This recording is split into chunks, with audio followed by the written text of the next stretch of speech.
Hello, everyone. Good afternoon, and thank you for joining us today.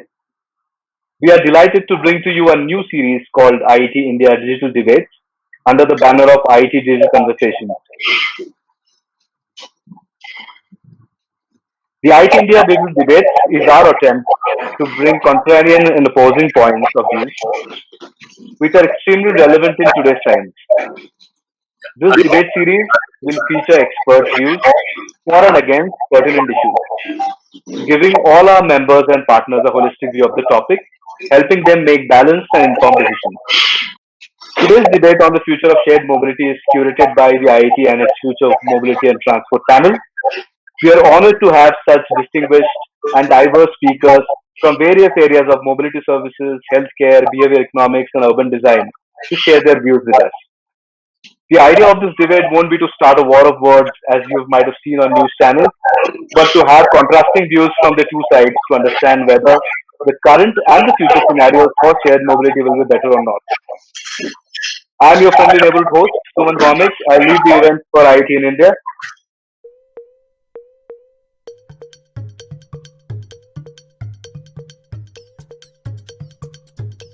So, without any further delay, allow me to introduce to you our first speaker and moderator for the session, Devendranath Aim. Dev, as we call him, is the vice chair of IIT India's Future of Mobility and Transport panel. He's also the COO of Feedback Business Consulting. Over to you now, Dev.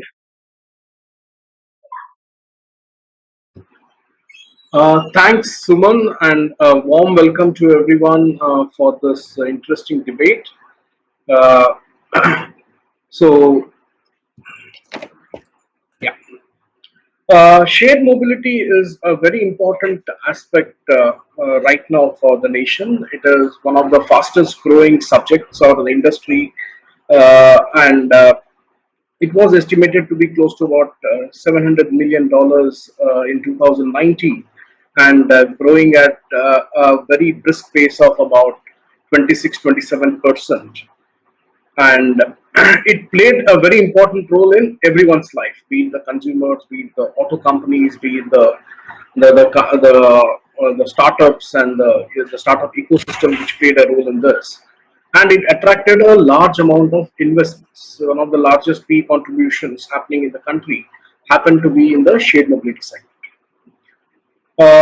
This pandemic has impacted every business, as you all know, and there is an apprehension in everyone's mind, or maybe a thought in everyone's mind, that it will impact the shared mobility segment as well. That is what every year we keep hearing this thing, etc. So we thought in IET FOMT, since we deal on the topic of mobility and transport, and I look after the urban mobility part where the shared mobility is plays a very important role. We thought, let us take the topic head on, bring in the subject matter experts, people who are playing a role in the shared mobility onto a platform, and also people who are concerned with the healthcare and urban planning and other areas to also bring in their views. And instead of a normal discussion, let us have a debate kind of an event to see whether is the uh, is the apprehensions of people really true, or will we be able to come out of this unscathed? Or this. The topic for today's debate is, will COVID-19 burst the shared mobility bubble? We have in this today's discussion six eminent speakers. Three will be speaking for the motion, and three will be speaking against the motion. But please note that when we were having a general meeting yesterday with all the members, I realized that the boundary lines between the for and against is strictly in the gray area. So that you will see some views merging with the other side very often. And I think that is what we are expecting here. We are expecting here to come out with an understanding of what is likely to happen in the post-COVID era and the shared mobility side of the business, and how is this business going to come up with new business innovations or business models to handle whatever problems this pandemic may throw up in future. So let me introduce the speakers for in today's debate. Speaking for the motion, we have Mr. Naresh Narsimhan, who is a principal architect in Venkatramanan Associates in Bangalore. He is an urbanist and he likes to call himself as an activist. Welcome to the debates. We also have Dr. Shibu Vijayan, who will be speaking for the motion. Shibu is the global technical director, and he played a pioneering role in the national TB program in the country. And he will bring in the relevant healthcare perspectives that is required in the shared mobility post-COVID era. And we also have Aditya Jagati, who will be speaking for the motion. He is the engagement director at the Busara Center for Behavioral Economics. He is a behavioral scientist, and we would like to understand from him what he thinks will be the change in consumer behavior towards the shared mobility aspect going forward. And speaking against the motion, we have three very eminent speakers as well. We have Nischay, director at Bounce. I'm sure everyone here would have used Bounce or would have known about Bounce, India's largest ride-sharing company, and doing pretty well in Bangalore and many other parts of the country. So we will look towards Nischay to bring in the aspects of what he thinks would be the impact on their business and what they are doing, going to do, or planning to do in the post-COVID era. We also have Anirudh Arun, who is the COO of Blue Smart Mobility, which is a 100% shared electric mobility firm, predominantly based in Delhi NCR. And we would also like to hear from Anirudh what are his company views, and also how does he see the overall the ride hailing or the cab hailing companies and what they are planning to do in the post-COVID era. We also have Amit Gupta, who is the co-founder of GoGoBus. Before GoGoBus, he played an instrumental role in setting up Shuttle. I'm sure many of you would have heard of the firm Shuttle in Delhi. So we will like to hear from Amit. How will the bus sharing or the bus companies, what will they be doing in the post-COVID era? And so with this, let me open up this whole debate. The format for today's debate is we will have an opening round where each one of the speakers will be talking for a couple of minutes in their opening remarks, either for or against the motion. And then we will have a discussion on four topics. And post which we will open up the questions for the audience. And we will take up as many questions as we can in this, and then let's hope to we hope that we are all educated on this topic and we go back knowing something more which we didn't know when we came into this debate. So that's what we're planning to do. Let me start with the opening round, and for this, can I request Dr. Shibu Vijayan to speak for the motion, please? Yeah, well, thank you, Dave, actually, for that nice introduction. And also, as we, start the panel discussions, and today is the 50th day of lockdown. So it's a landmark day for that lockdown. And also, like in the next 5 days, probably we are getting into the next phase of lockdown. So what we learned from all these things? What was this? What is the significance of this 50 days? It's actually both science, engineering, planning, preparedness, and also it's more or less like a deep breath or a warm up before a marathon. So we are actually kind of prepared for something. We have to face something which was not able to handle. We would have opened up. And what information we learned? So we are actually in the fifth month of epidemic. December 8th, the epidemic started in China, and now kind of when we talk about we are sitting on May 13th. So as far as science is concerned, we know we are better informed about how this epidemic pans out. We are better informed about the pathophysiology, how this disease progresses, disease spreads, and the preventive measures as well to some extent. Not all. Every day new knowledge is being added to this domain as well. So, given that, given we took a little while to actually prepare for this thing, and not lockdown could have two sides. One is a medical side. I think preventing exposure to the larger crowd and also preventing that overcrowding of people, because that was some I mean, we know from the initial days of the epidemic that was actually people aggregating actually where the super spreading happened. So the government wanted to actually kind of avoid that, so that they could de-stress the health system and also prepare and plan not only for the human resource and capacitate actually the country, so both for logistics, both for actually planning preparedness. So coming back to the mobility, and now we are actually, the country is also actually preparing. I mean, so we need to think, I mean, of mobility in a pandemic situation in an ecosystemic approach, not only as an isolated medical problem or a life problem. So there are a lot of other factors which actually meet the preparedness coming in, and also the including the economic package came in yesterday. So we are in a better position than in a 5 months back, or like 50 days before when we announced, to actually kind of face this epidemic in a planned manner. Where, because we have better hygiene practices, the mask came in. Actually, mask also, because if we are not wearing mask, the ballistic proportion of the droplets going and spreading other people. We know that how what are the protective measures actually, uh, like actually cleaning, washing, even actually cleaning the surfaces which we touch, and also protecting, I mean, both the parties. When we talk about mobilities, especially the employees and also the people who are actually utilizing that, both the parties, we have better informed setups and systems. Coming back to the last, what we need is actually this. When I talk about systems, but the most important bit is the Arogya Setu.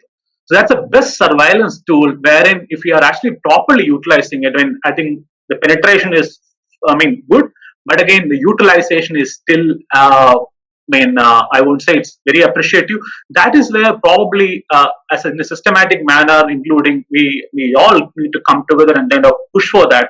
And if we are judiciously using the Arogya Setu, that is the best information you will get to know whether you are actually proximal to a infected person or not.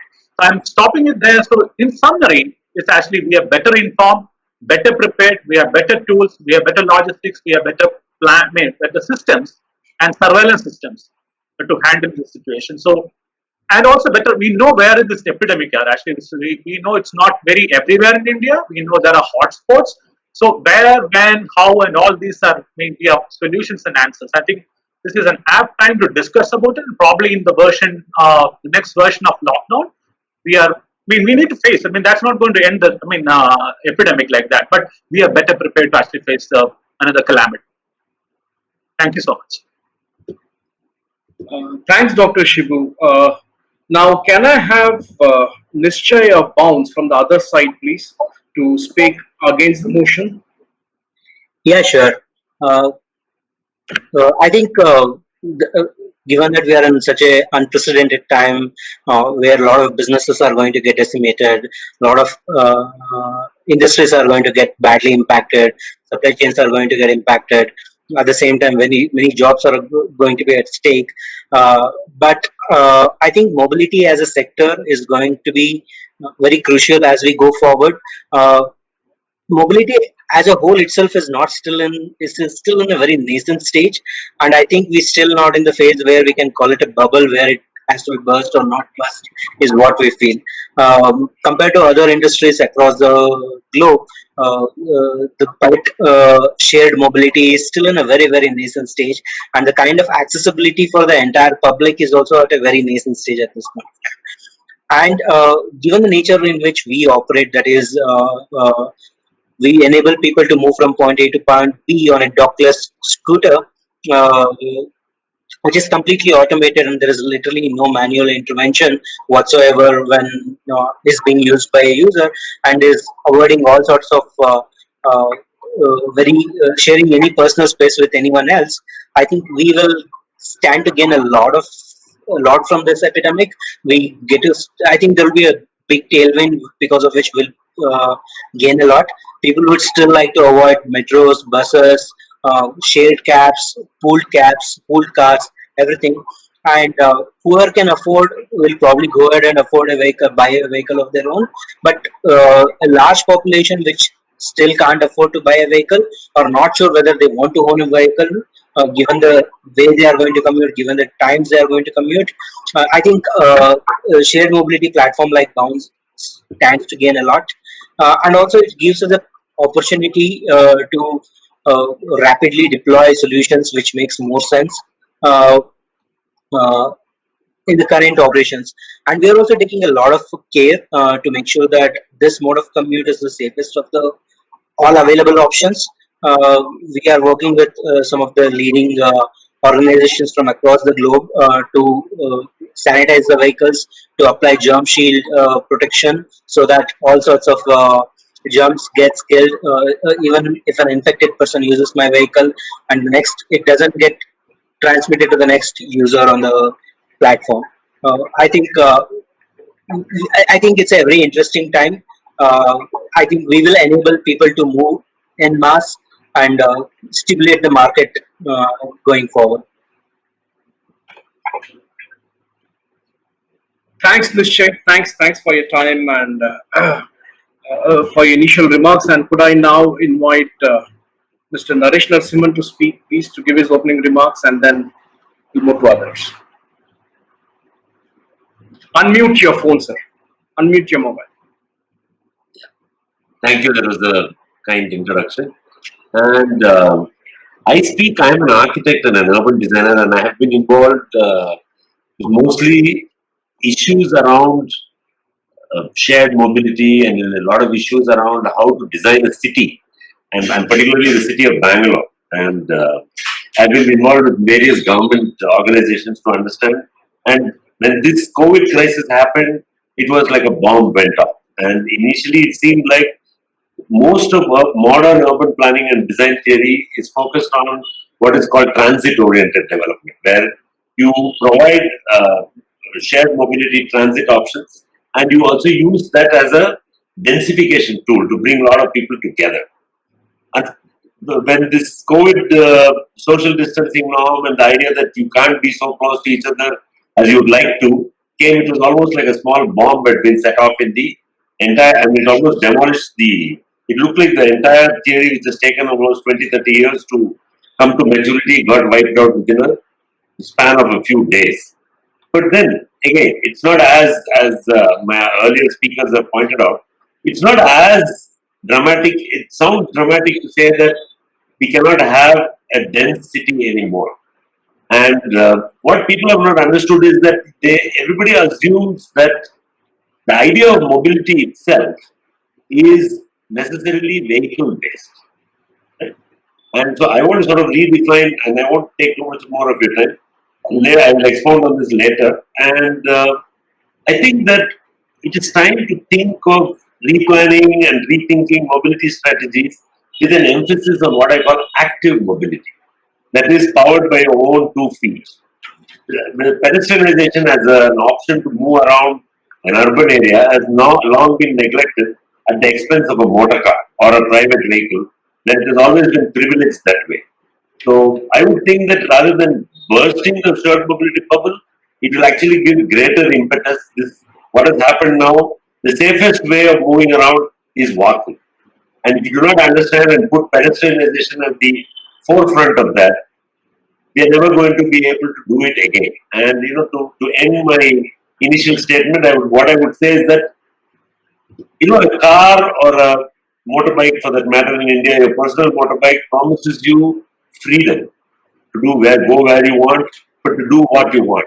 But if everybody has the same idea, then all it does is it becomes a cage in which you spend 4 hours a day sitting in a moving iron cage on a road, or in the case of a two-wheeler, breathing noxious fumes all the time back and forth. So there has to be a balance between private mobility and the idea of public mobility. Thank you. Thank you, sir. Much appreciated. Could I now have Amit Gupta to give his initial speech, please? Yes, thank you, Dev, for the opportunity to speak over here, and good afternoon, everyone. So I think what we should understand is The travel, we need to understand travel is an essential part of every human being today. Like, it has been stopped for a time being, but it's just a temporary measure. So the question which has come up in my mind is, can you tell us like say, what is like how long you can stop a metro, the train, or the airline, or for that matter even the bus? The point here we want to mention over here is the shared mobility is there, will exist and will exist in the future also. Because ultimately what is happening up is yes, it will change a lot in the post-COVID world, but how we travel. With the social distancing becoming a new mantra, we need to figure out how the shared mobility options can be made safe and hygienic. Because in the let's say if we have been talking about in the pre-COVID world, the on-time departure was one of the major OKR which a lot of the companies to track and showcase their performance and how they are doing it. But however, in the post-COVID world, if we have to talk about safety and hygiene level, would become one of the major OKR in addition to the OT on-time departure, which we typically call. So we all know that the benefit of shared mobility and its impact on the road infrastructure and the environment. Let's say this lockdown, I'm sure everybody has seen that this lockdown has given us an AQI level which a lot of the people, a lot of the activists, and all across the globe have been trying to observe, which were not available. Like say in India also, if you never observed the AQI of less than 15 or 20, where there was so much of pollution to all about. Like I was reading one report which talked about, I'd like to mention over here, whether as per the Lancet Commission report on the pollution and the health, 14 out of 15 most polluted cities in the world exist in India. So, which was estimated, and which the report only estimated that almost 2.5 million Indians lose their life prematurely because of the air pollution every year. So, what exactly we want to say is that motor vehicles which are running is contribute to almost 40% of the PM 2.5 in a city like Delhi. What is happening all across? When you even talk about the four major metros which contribute to major air pollution. No doubt, the COVID pandemic has forced us to think of new normal. Like what would be the new normal, where the growth is happening up in a sustainable and an environmental friendly manner, wherein the buses has to deliver a very important role in the next phase of India's growth journey. So let's just talk about take this opportunity. Like India is a bus country with almost we are talking about 24 million bus trips were happening up on almost 1.5 million registered buses in India pre-COVID. And post-COVID, yes, definitely this number of trips will go down. But I'm sure that ecosystem is also gearing up how to make sure that the travel is still facilitated in a safe and a convenient manner. And like every coin has the two aspects. The COVID pandemic, though, has stopped almost everything as of now, but has taught us the most important aspect of the lesson of the life, which is the clean and hygiene. The travel which we're talking about was a privilege for few in the pre-COVID era will be the basic necessity in the post-COVID world. So like in any case, I think we should have been in the very first place. Like we're talking about cleanliness and hygiene from our age old lifelong. Like when we go step in our house, we step outside, it was just an we were waiting for some natural thing to happen like this. That's actually teaching us you have to adopt the clean practices, hygienic practices. Not Amit, I hate to disturb you. Your initial time is over, please. air mobility, how you make sure the travel is safe and hygienic so the consumers don't feel and like people don't feel they have a distance amongst each other. I think that's with this note, I would recommend everyone to envision a future of the transport which is shared, which is clean and sustainable. With that note, thanks a lot for the evening. Thank you. Thanks, Amit. Thanks. Could I now invite Aditya Jagati, who will speak for the motion, please? Great. Thanks, Dave, for, for the introduction and for the invitation. It's great to be here. So I would say that, I'm no expert in business forecasting, so I would probably stay away from doing that, particularly when there are subject matter experts in this panel. But what I can say is that from a behavioral standpoint, I want to highlight two main things. Firstly, how long is too long when it comes to time, right? We know that we should keep in mind that time is a very subjective concept, and people's mental time horizons vary a lot, and it's important to have a more nuanced understanding of that aspect. And secondly, humans do not make decisions and actions as economists think they do. Right? Like there's no cost benefit analysis really running in the head before a decision is taken. And our decisions and actions are particularly influenced by a host of behavioral barriers or behavioral biases that operate within us in our head, and also as a function of the environment in which we operate in. What we think others are doing, what we perceive of others and ourselves about our identity, are simply what we are used to doing. For instance, like in the context of SARS, as I can say, like some studies have pointed out that there are two types of fears, and it's important to understand that.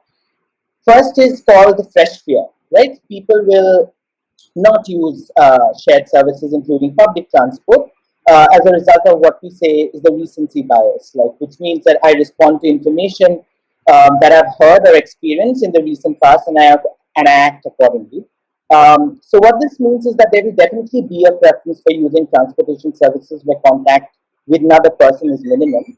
So the shared mobility sector as such can see a continuation, of a drop at least in the near future. Um, the second point is that I want to bring us like this idea of residual fear, and that's when people, will do as fears start to subside. It's at this point of time that people start to exhibit some really interesting behavioral quirks, as I may say.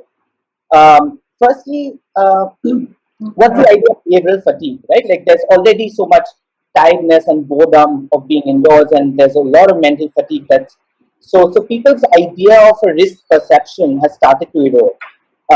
We know that people don't make decisions based on what the real risk is. Instead, they act according to what the perception of the risk is at a particular point of time. And what this happens is that it leads to overestimation, or what in behavioral psychology we call it the Lake Wobegon effect, right? So Lake Wobegon is a very fictional town. It's somewhere probably posted in rural Minnesota in the US, and it's created by David Myers. And it's a town where all women are strong, all men are good looking, and all children are above average. We know that's not possible, right? Nobody, and not everybody in a town can fall above the average. We all know that we often fall prey to such instances in our day-to-day lives, and this time is no different. We tend to overestimate our immunities and underestimate our risks. And when everybody starts to think in this particular manner, we know this is not possible, since now, this eventually leads to what we call licensing. So we see this happening, all the time, even in our regular times. Like I go to the gym, and after having burned almost like 700 kilocalories, I feel entitled to say a double cheese pizza, right? Similarly, people will start thinking Aditya, that. can I request you to please? We will discuss more on this in the next question and answer sessions. Sure. Okay, this was an initial intro for 2 to 3 minutes, so I need to move on to the other speaker, please. Right. I mean, just like I think we can discuss it later as well. But the question is, for me, is not about will people resume, shared mobility services or not. They will sooner or rather than later. But more importantly, how can companies really understand these behavioral nuances of customers and try to embed them into their strategy in a manner that sort of manages their risk perceptions more robustly? Yeah. Yes, I think our audience also agrees with what you are saying, Aditya. We ran a quick a poll for the audience and asked them a simple question: whether will their shared mobility usage be the same as it was in the pre-COVID era? And I'm glad to inform everybody here that 56% of them have said it will be same or more than that, and what 44% have said that no, replied with a no to that answer. So I think that is exactly what was Aditya referring to. Now, moving to the last speaker to give his initial comments is, could I request Anirudh, Arun, please to come in? Yeah, sure. So, thank you so much for that. So, as the last speaker in this debate, I have an interesting task ahead of me. Of course, there have been a lot of interesting views that have already come in, and my friends here have, spoken at length on both sides of the argument. And I'm left with, the daunting task of adding to whatever has been said. I need to say something new. But fortunately, fortunately, I think when I got this invite for this debate, I smiled to myself because the title itself said, "Will COVID-19 burst the shared mobility bubble?" Right? And the way I look at it, a bubble usually happens when there is a non-consensus, when people hold inconsistent or implausible views about the future of something, and there is a guessing game that's happening, and the bubble itself is not on firm foundations. But I think hearing both arguments on both the for side as well as the against side so far, I think it's pretty clear that we all agree that it's not on an uncertain foundation that shared mobility exists today. It's very much a necessity in our urban areas, and it will in fact grow. So the question of whether this is a bubble on an uncertain, kind of a view of the future is probably not true. It's definitely something that's growing, and I think the needs of mobility are only going to increase. And I think, as Mr. Naresh also rightly said, we are all building transit-oriented urban development, right? So we are all building our cities such that people can move, and we are all keeping that in mind when we are, even building our cities, and therefore mobility is not going away. That being said, there is definitely going to be some. I mean, we are not living in a hole here where we're going to hide from the fact that people's views on the perceived risk of mobility is going to change. That's definitely going to happen, right? And so I think it's up to us. I think there are various mobility companies here presenting rich viewpoints, and I think we have all understood what kind of customer risks are appearing in people's minds, and we are going out there and actively solving them, right? We are not taking a back seat and hoping for things to solve themselves out in the customer's mind. We're going out there, for example, in Blue Smart, which is an electric mobility company. We're actually setting up driver cockpits in every car that's separating the customer and the rider and the driver. We have hand sanitizers in every vehicle. The driver actually opens the door for you when you get into the car, so that you don't need to touch the door handle. So there is a very deep level of research that we've done when it comes to the touch and feel, when it comes to how people are going to ride these vehicles, right? So I think, as product guys, and I'm not going to take more than another 30 seconds to complete my view here, I think, as product people, as people in operations who understand what consumers want, we need to go out there, go the extra mile to solve, to overcorrect for those fears that customers have today, right? We can't sweep it under the carpet. We need to actively resolve them, and I think the demand will bounce back. I mean, I'm not here to, predict whether it's going to be a V shape or a U shape or a W shape or an L shape recovery, but there is going to be a recovery, and we're all there to, accelerate it, right? And I'm very happy to hear that the poll has resulted in, a majority of people saying that they're going to consume services. And if you're in Gurgaon, please do get your Blue Smart ride soon. Okay. Thank you, Anirudh. That is very encouraging, in fact. Okay, let me now open up. We would like to touch upon 4 different topics before I come to the audience questions. The first one is, I would like Dr. Shibu Vijayan and Amit to come in and share their views on different hygiene elements, or the hygiene factors, or the healthcare factors which needs to be factored in when we are talking of maintaining the shared mobility business as is the pre-COVID era. Dr. Shibu, if you can start, and then we can have Amit, 2-3 minutes each, please. Yeah, sure.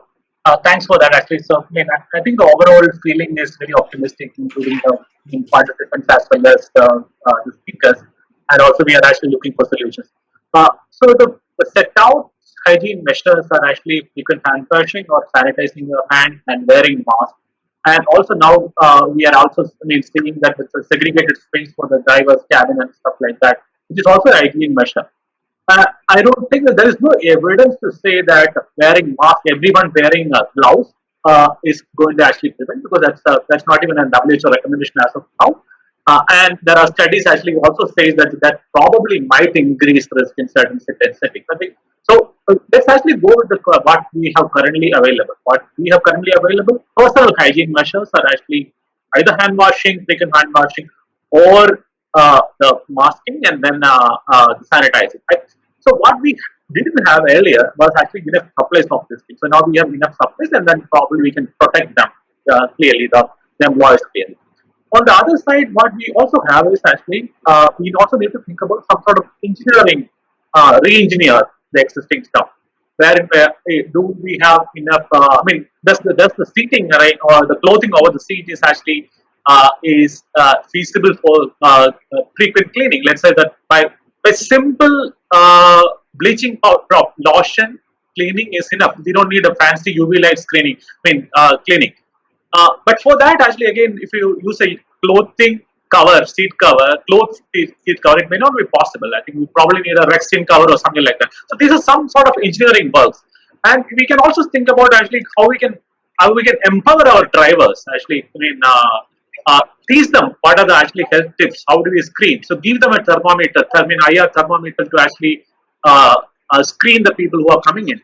Screen them actually give actually the right advice to the people. So that's a huge amount of actually exponential rates of information education and communication going. Use them as a portal of dissemination actually to them, because and also screen them if there is a symptom arises. So we cannot leave it like that. If I mean, again, I'm emphasizing the fact of Arogya Setu here, because we have not seen the efficiencies of Arogya Setu yet. And if you properly use that, and both the parties, so that should be the first message. If I'm a cab driver, I would say, okay, if you are going to want to enter into my cab, you might as well opt in actually on your Bluetooth and actually get into the app. So and maybe a Wi-Fi access given to I mean in every car by the cab owners, actually the companies probably will enable people to do some sort of this thing. So there is a behavioral nudge. There are hygiene practices available. There are systems of better surveillance, and I agree with everyone actually. So we cannot open up like that, because we know that there exactly need to be open up. So that's what we learned over the last 50 days. Oh, these are actually the pain points. These are actually hotspots. These are ways and means to open up, release up. So there is a little bit of planning, little bit of engineering, this of medicine. Everything need to be kind of mixed in the right, proportions to get, face it. And it might actually surprise us in both ways. It may be a pleasant surprise, or it might be actually a not unpleasant surprise. But we are geared up to. We have to gear up, and we are geared up to a large extent to actually face that. I stopped it. Very nice. Thank you so much. Amit?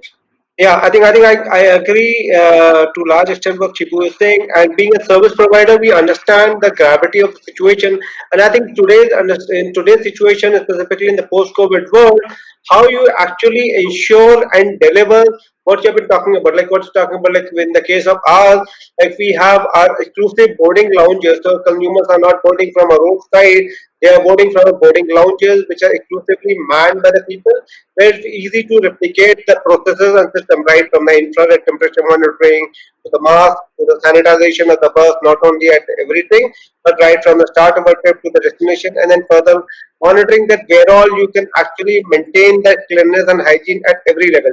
And I think the best part which we bring to the table is like how you're actually integrating the technology, and it's like right from the booking to the boarding point. So we are saying the consumer have a boarding which is a paperless boarding, so no contact boarding is happening up. Then once you reach the boarding point, your luggage has been digitally tagged so that you just need to lift it, and the person who is lifting up is wearing gloves.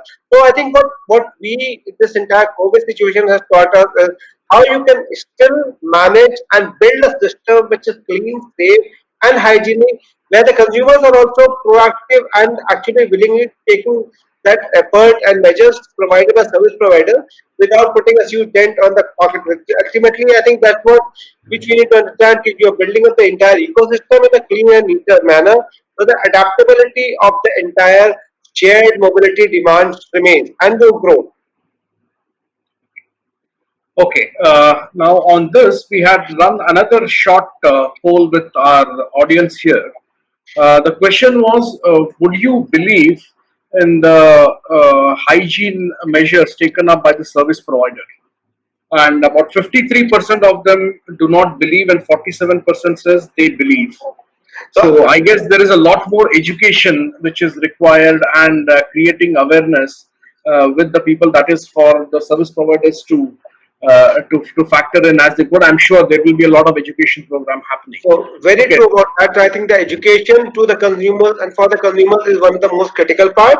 Yes, once you have an infra ready and then you go ahead and talk about education to the consumers that this is what we are doing. And when we are talking about like say every buses which are running, they have an attendant. So the attendant which is on our payroll is already educating the consumer. Not only is the mask, he is also educating the consumer and he is measuring the temperature of the consumer. And any suspect case, any asymptomatic case would be asked to demote or considering the safety of the other passengers. Not only that, we are also going to head to the level that we will be running the buses at almost reduced capacity so that the social distancing is still taken care of.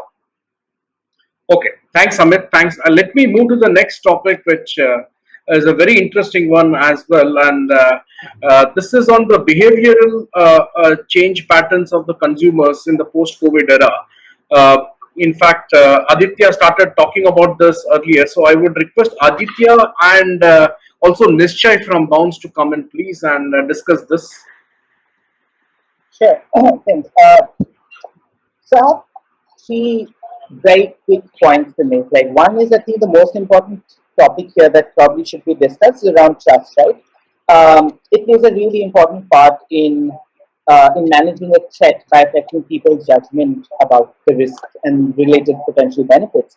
One way what we've seen is that hiding potential dangerous information does not really help in establishing trust, but carefully constructive, messages that ensures full transparency and coming from the right source is something that matters the most. And I think it's a very useful time and a very important time for social and behavioral change communications community to step up and make the most of their expertise. Um, Besides, we also know that the visual cues are very important, especially when people's attention is really limited.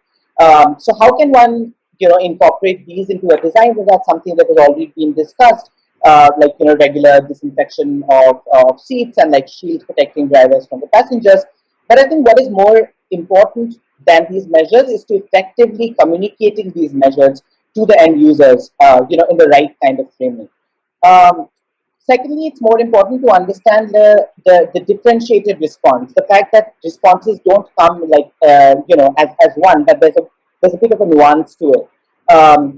We know that that there's need for more behavioral segmentation, which means that it's not just about like looking at men versus women, for instance, but it's more about like looking at like how they behave differently, right? It's unfortunate that we don't have any female panelists here today to rebut what I'm saying. But for instance, research says that men respond, for instance, more to say disgust and females respond more to information. So looking at such research and looking at these kind of nuances and inbuilting them into their current strategies is something which is required. And finally, to wrap up, it's all about being about projecting yourself as being a responsible business, and that's what anchors trust. We know that lockdown has sort of has created a lot of echo chambers and more room for furthering existing biases.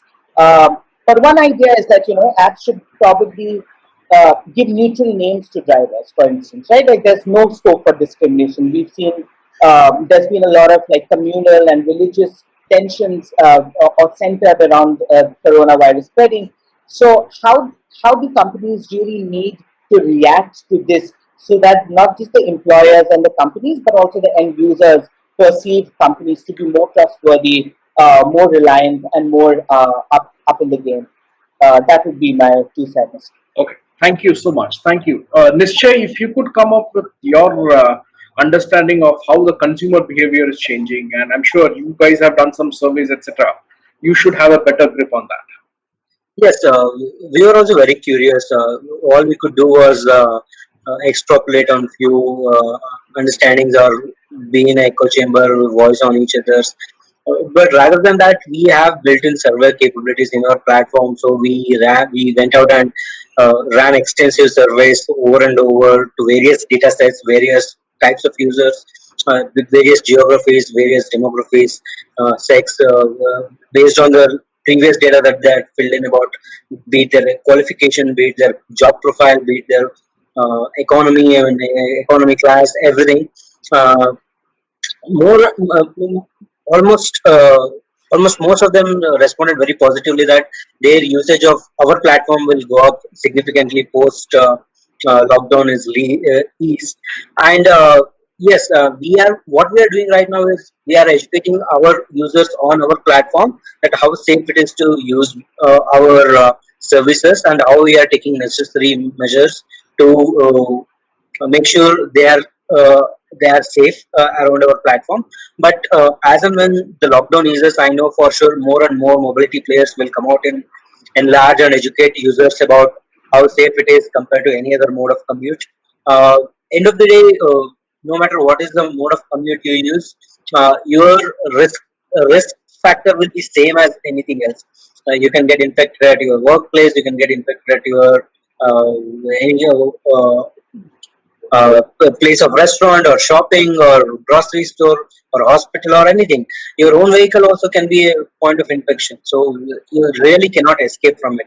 And also coming to general behavior of the public, we have seen how people behaved the moment liquor stores were opened. And day before yesterday, the report from China, Shanghai, when the Shanghai started operating on last Saturday, and the first day it was sold out, as if they don't remember anything about COVID, and no one is even worried about COVID. I think we will also see such revenge reaction across various sectors where people's energy is too much of muffled at this point of time. It will simply burst out once the lockdown eases.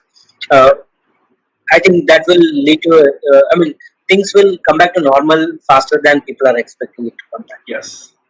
Thank you, Nishchay. In fact, you will be glad with the next poll which we conducted. The question was, will the two-wheelers see more acceptance over cars and buses? And 68% of our audience today feels that two-wheelers will have more acceptance over cars or buses at this point in time. Okay, so that is another thing. Can we move to the next topic, which is a very important one, and the best person to speak about this has a ringside view on this is from an urban development perspective and the shared mobility perspective, what needs to be done in the post-COVID era? Naresh sir, if you could start with the discussion, and I would like to request Anirudh also to join in this piece. Sir, we can't hear you, sir. We can't hear you. Okay. I would like to start with the title of the conversation itself. According to me, shared mobility is not a bubble. It is an idea which has come to stay, and really, whatever anybody does about it, whatever mitigating factors have to be done to make it work, we will make it happen. But there is no point saying that we can go back to an era of individual mobility. All Indian cities are already overcrowded with cars because we have not invested. Most cities in India have not invested enough in shared mobility and shared transit systems. And by shared mobility and shared transit, I'm talking about everything from the lowly, what I call the number 11, which is your own 2 feet, the 2 feet which walk everywhere. We have not invested in footpaths. Our entire investment pattern in India has been the reverse of the pyramid, which should be done. The maximum priority is given to the least efficient mode of transport, which is a motor car, which is one person driving, and occupying the space of four bicycles or four two-wheelers. So the whole idea that most of the space in our cities is given to the idea of personal mobility is it's like, how would I put it? People, the city governance models think that you can continuously keep on building more roads or widening the roads of the city, and somehow it will all magically get fixed. Traffic problems will get fixed. So the only analogy I can give to that is, if you're obese, if you're a fat fellow and you're really obese, but loosening your belt is the equivalent of building more and more flyovers or widening roads. Loosening your belt is not going to make the problem go away. And if anything, it will only, within another 6 months, it will come back to that point again. And again, at some point, if you go on like this, we'll have only roads and no buildings in the city. There is this cartoon written in the 1970s, which shows a city has implemented all kinds of flyovers and passovers and all kinds of devices which make the motor car go faster. And somebody forgot that there was a city center in the first place. So it destroys. So what we have not understood is that in India, we have got used to what I call, I dislike the word personally, but I will use it here, What we got used to is this jugaad way of solving and even managing any issue. There is no sense of any long-term vision or a, what do you call it? We have to go back to a more a classical way of thinking, where we build. Why did Kerala succeed in the COVID war when the rest of India is flailing? Has anybody understood that one reason? There's only one reason. They think classically and they do not understand Hindi, so they don't know what is the meaning of the word Jugaad. Fundamentally, that is the success of Kerala today in handling this thing, saying that there is a problem, we have to solve it, and we have to solve it right the first time. So that has not happened in mobility at all. What will happen is that we also should not jump the gun and overdo all kinds of the protective measures and mitigating measures are required for the next 4 to 6 months, in my opinion. The level of computing power in the world is so high that for the first time in human history, that more than 20 candidate vaccines are under research and preparation, and more than equal number or more of possible antiviral therapy, antiviral drugs are also under development. Within 3 months, I mean, you could not have imagined this. If you look at the timeline of pandemics in the world, you will find that the plague started in the 1300s and nothing could be done till the 1900s. It took 500 or 600 years to fix the plague. I mean, to at least bring it to a level of control. And many of us, I mean, all of us are behaving like that something like this has not happened in our lifetime. But we have ourselves, as you know, the people on this panel, they're all, I think, young people only here. We ourselves have gone through 4 or 5 major issues in our short life. We are not losing any sleep about getting dengue fever and dying. You are not losing any sleep over chikungunya fever. You are not losing any sleep over H1N1. You are not look at the amount of you are not sleep over SARS. All these are virulent pandemics which have found a sort of level. What distinguishes this particular pandemic from the rest, which is why it's called novel coronavirus, is that the infectious level is far greater because the viral shedding from an asymptomatic person who does not show any symptoms at all is extraordinarily high compared to any other. The Dr. Shibu can correct me. This is what I was told by a viral epidemiologist friend of mine. So coming back to what it will make the changes is, yes, we need mitigation measures, as the other speakers have pointed out, how to automatically sanitize shared surfaces in mobility applications.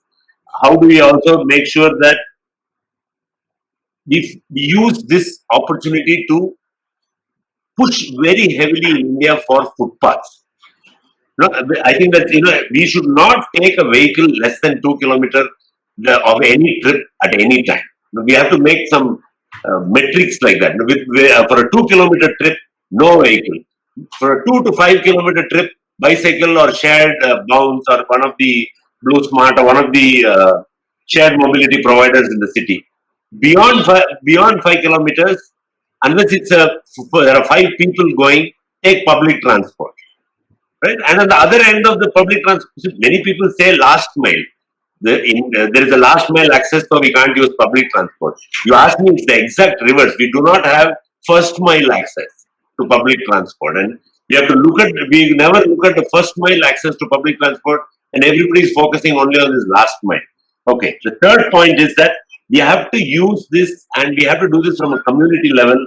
And schools, for instance, should work with local corporations and figure out safe routes to school to cycle on and to walk, and make sure the footpaths are level, the children can walk to school and not take public transit, and also start rezoning some of our neighborhoods to maybe even acquire property, and instead of seeing this miserable fact of children packed into a bus and traveling for 1 hour to go to a good school, every neighborhood should have a great school.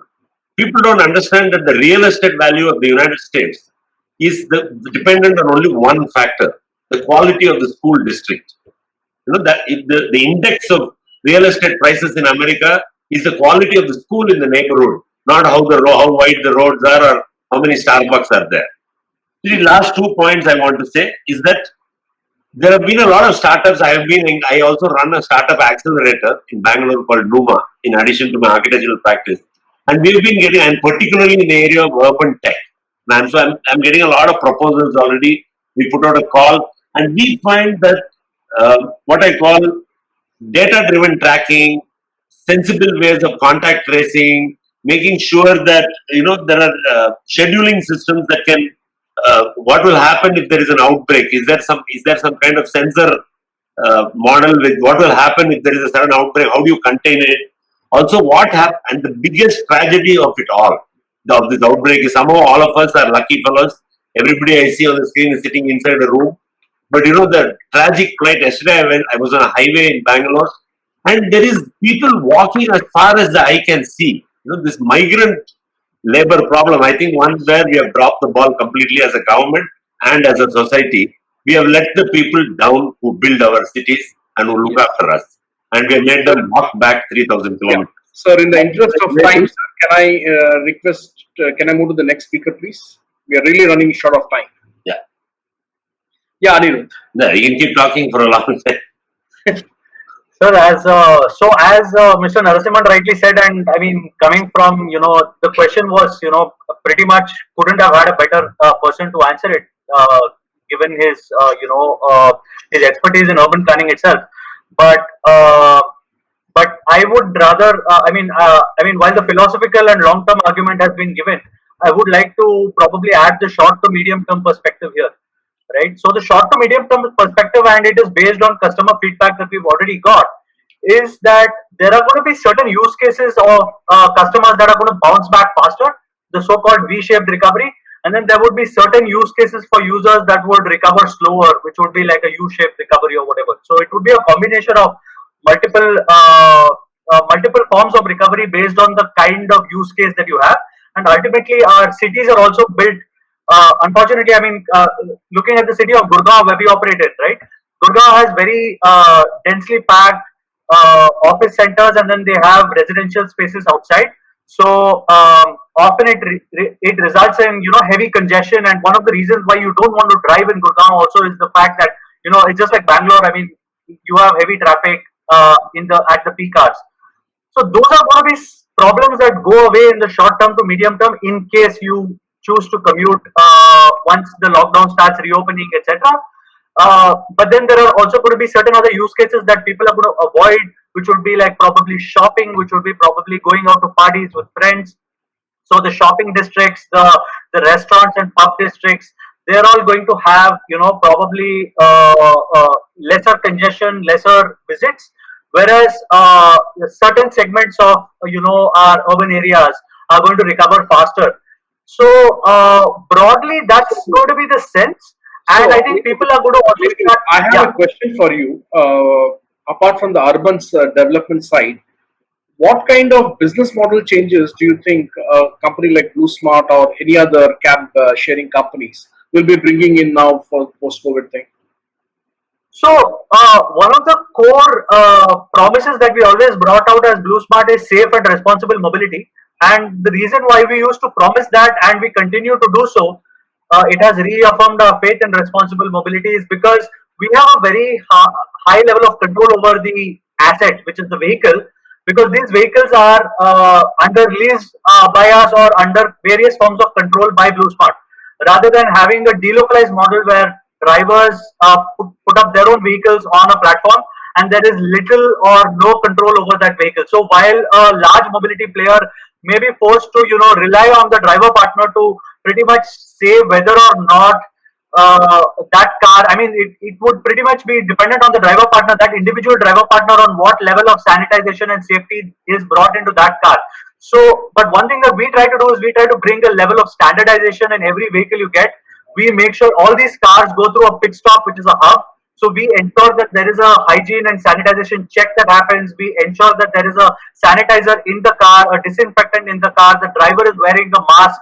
So these are all zero tolerance rules that we have tried to enforce. And post-COVID, all of these become the gold standard. So we're trying to elevate the standard of mobility. That is the way we are responding. But different mobility players, in fact, one of the things that we're also doing is we're checking the temperature of every driver partner before they take the car. And we're actually displaying the health status, at least whether the driver partner is healthy or not, for the comfort of the rider. So just to tell you what time the temperature was checked, that is something that we can do, right? So these are all various steps that we would be able to do to help and reassure the driver the customer going forward. And I think all our efforts together is going to help us get out of the situation, sooner rather than later. Sure. Thank you so much. I appreciate that.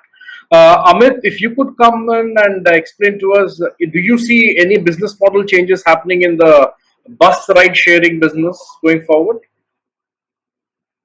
So yes, I think the business model largely would not change, but yes, definitely this would have an impact on the too much of focus on the hygiene and the quality of the services which is being offered. The consumer which we're talking about till now, like somehow you just travel because travel is one of the most critical part. But now what will happen is the consumers have started asking us is the bus safe? Is the bus being hygienic? Is it being maintained properly? Are they these type of questions which are coming up from the all the consumer immaterial whether it stays in the metro city or the tier one or tier two cities. So I think this is what COVID has done is even the small or the first time consumer is also asking us whether how maintained or how cleanliness we are maintaining. So I think that's where the level of the entire ecosystem is going that everybody has to build something which you can talk to the consumer that this is what I am doing to ensure the safety and the hygiene level for you. Because ultimately the consumers are going to pay, and if I don't offer, then it becomes, and that's where the differentiation lies is how you build up the infrastructure around it so that that comfort which is there or the hesitation which is there in the minds of the consumers are well taken care of by the system, by the process, like what Anirudh mentioned, that these are the going to be the zero tolerance zone. If I have to service consumers, these are the checklists. I may go a level near on the on-time departure, but I cannot be going a level lower on the safety and hygienic parameters. So I think there something is there. And one more interesting point which like to share that we have done a lot of interaction with the consumers in the post-COVID time now is one of the very basic reasons what we realize is specifically in the longer distance travel is the consumers are more okay to travel by the bus.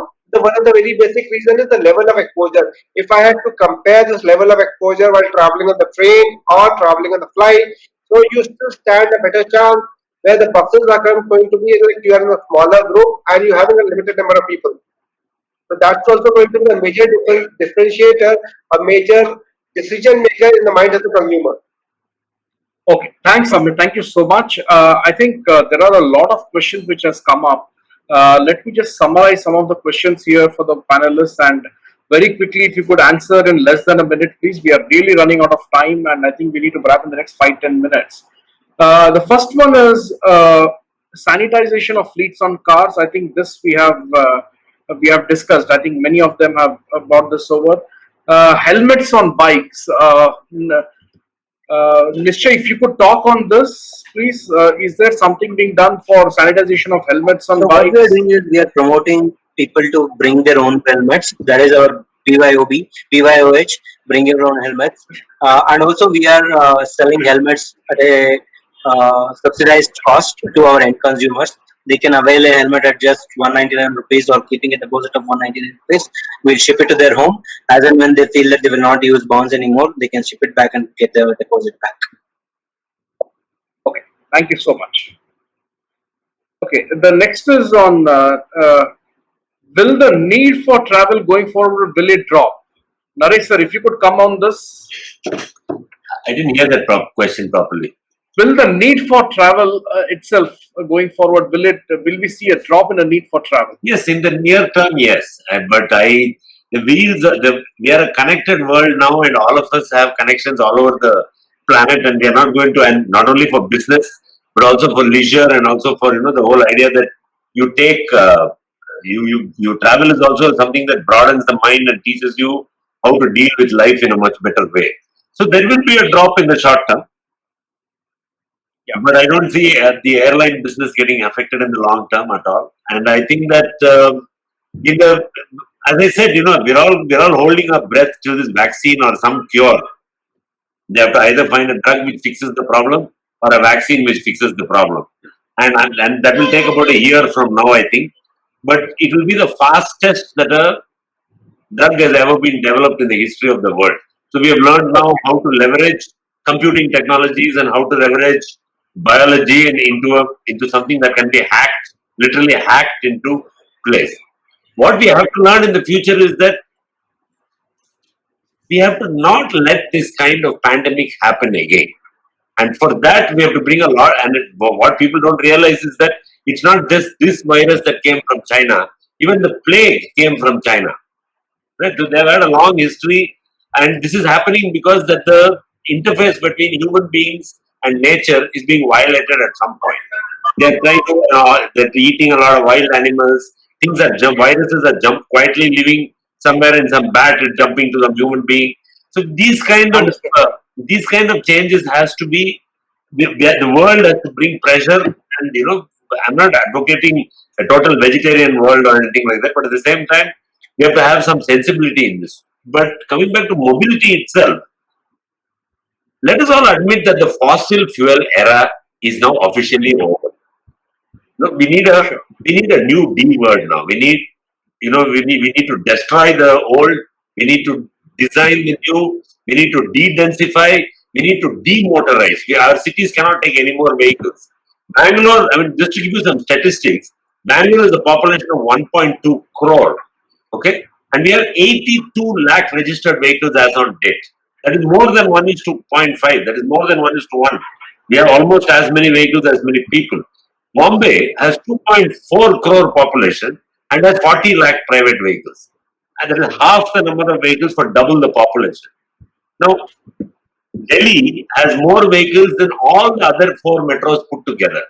Now, come on, I mean, there has to be a balance between the needs of the automobile industry and the needs of the people and the needs of nature, right? And this cannot be solved by individual transport models. It has to be a combination, which is a public-private partnership where the state is doing the heavy lifting on the metros and stuff like that. Even the bus services in Bangalore are a monopoly. And we are still got, and India is very famous for not repealing laws which go on forever from British times. I cannot believe that mobility in Bangalore, particularly in large public mobility, the shared mobility in buses and all, is governed by something called the Contract Carriage Act, made in some 1922 or something like that, where nobody had any clue that gasoline machines would become the world. And that encourages monopolistic practices and does not allow companies like Shuttle or Zipgo to operate in Bangalore. And if a company can guarantee that a vehicle is sanitized every night, and and there is a temperature check, I mean, all this will get built into car doors. The car won't open if your temperature is above 95.6. I'm looking for the next innovation in access control itself. You can't even touch a vehicle if your temperature is above 97.6. But temperature is not the only thing that causes the problem with the COVID-19, right? It's a completely asymptomatic. The viral shedding you're doing, even when you don't have your temperature is normal, you're still having a ball, is enormous. So how are we going to do this? Only by finding a drug. But Thank you, sir.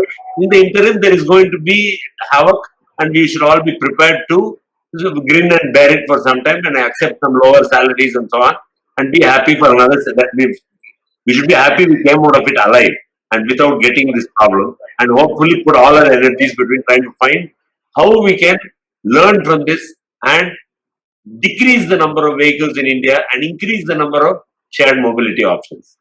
Thank you so much, sir. Thank you so much. I think it was very neatly summarized as well. One last question I would like to ask from the audience, question which had come. Anirudh, this is for you. Will there be any option of checking on consumer temperatures, please? And especially in cars. So that is something that we're still working on. In fact, I would welcome any suggestions that come on that front of how we can do it, because we really want to do it, but we're just trying to figure out how we can enable. So unfortunately, your temperature can't be measured by a smartphone. You need to have like a non-contact thermometer or something of that sort that is provided. And to provide that in every car might be a little difficult, and to train every driver partner might be difficult. But in case there are any ideas or suggestions, would be very happy. In fact, we've been deliberating over this. I think Amit wants to say something. So I mean, if he has a suggestion, happy to hear here on the call. I think it's yes, it's slightly on the capital side, but like what we are doing is we are asking our attendant, rather we are having a every bus equipped with infrared thermometer, contactless thermometer, so that every consumer has to be compulsorily has to go through a temperature check. And I think so managing is not a difficulty. So maybe you can drive the driver's is just a click of the button, and if you click it from a this much distance, so that temperature gets measured. The challenge which could come up is okay, how you're going to record it. So that's going to measure that this consumer boarded at this point of time from this place, and I'm maintaining the log of that, because that would Okay. be then the critical part of that. Or maybe like one more thing which I got it from we are also mandating the Arogya Setu app while boarding also. So that's to take a safety mechanism not only for the particular consumer but for the other people also. Okay, thank you, Amit. Thank you so much. I think we are completely out of time. You overshot the time. I would. There are many other questions as well for the audience. We will have all your questions, and we will reply to you with an email reply to all your questions. I have to complete the session now. I thank all the speakers for being here, all the audience for listening to us patiently and participating in the polls and asking your very interesting questions as well. In the IET FOMT series of debates, and the next week we are having the session on electric mobility. Next Wednesday is the date. I would request all of you all interested in electric mobility to please join us there in that, and we look forward to your feedback also on this session if there is, so that we can improve our debate in the next time going forward. I once again thank all of you for being here. Thank you so much. Thank you, Devin. Thank you so much. Thank you. Thank you, everyone. Thank